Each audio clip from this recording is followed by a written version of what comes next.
much of the attention focuses on the drivers in off-road racing, and it's the co-drivers who are often the unsung heroes. Okay, 150, twisty over the stream, a sort of almost a right-hander, it's a funny one. And then 200, open hairpin right. 100, open hairpin right. This road, open hairpin right. Keep right. 52-year-old Richard Leeke, who partners Hannes Grobler, rates as one of the most successful co-drivers in off-road racing and rallying, and has dozens of victories to his credit. The role of the co-driver in off-road racing can be split into a couple of areas. First of all, obviously the important part is the route finding aspect, where we use a route schedule supplied by the organisers. As far as instrumentation is concerned in the car, we use an instrument called an odometer, which measures accurate distance, and obviously things like clock and stopwatch for monitoring our pace on the event. Then there's the administration aspect, where one has to worry about things like fuel consumption, whether you start off enough fuel for a certain section, etc. And then assisting the driver in monitoring the instruments, making sure oil pressures, water temperatures, etc. are adhered to within parameters. You drive with, as you're happy. Yeah. Can you believe it now? Creature comfort is very important in an off-road car, probably more important than most other forms of motorsport because of the time we spend at any one stage. To give you an idea, a normal race, we could sit in a car 7-8 hours without even getting out of the car. First of all, you need a seat to be able to do this. We have a bucket seat that is specially made for us.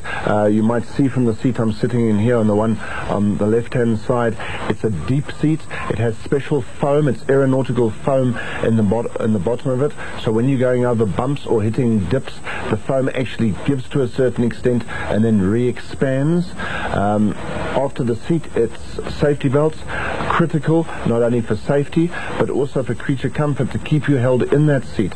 Treat the safety belt or see the safety belt as a little roll cage in itself. It has 2 wide 3-inch shoulder straps, it has 3-inch wide waist straps, and we have a thing called a crutch strap which comes up from the floor in front of you between the seat has a slit in it. It comes up and it attaches the top straps, the side straps, and itself, the crutch strap, and that gives you a mini roll cage, so that keeps you in the seat. Then of course is the overalls, crash helmet. The overalls are a fireproof overall that will give you probably about 18 to 20 seconds of fire protection if you have an accident and the car does burst into flames. Then of course the helmet, which is a safety thing in itself. We run a Kevlar composite crash helmet that is a special version that's slightly lighter than, say, a motorcycle crash helmet because of the weight sitting on your neck the whole time. This helmet has an intercom system in it, so the driver and navigator can converse with each other. The other safety things in the car and sort of creature comforts are things like roll cage foam. You see the foam that goes around the roll cage, a special density foam that if your helmet does hit hard against it, we're going through a little ditch or something and your body twists within the car, you hit the roll cage, the foam then obviously protects your head and your helmet. Caution, big rocks. This road goes about 45 left.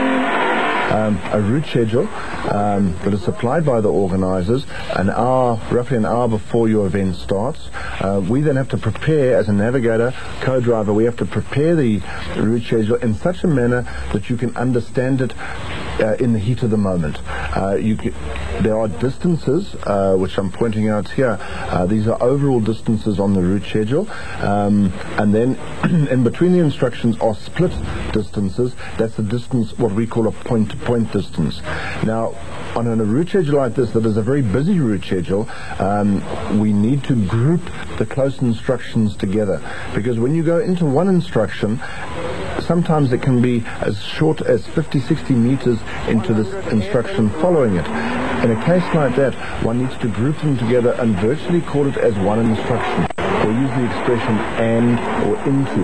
So in fact, there is a distance between them, but you are traveling at such a pace that the distance happens so quickly that you just feed one into the other.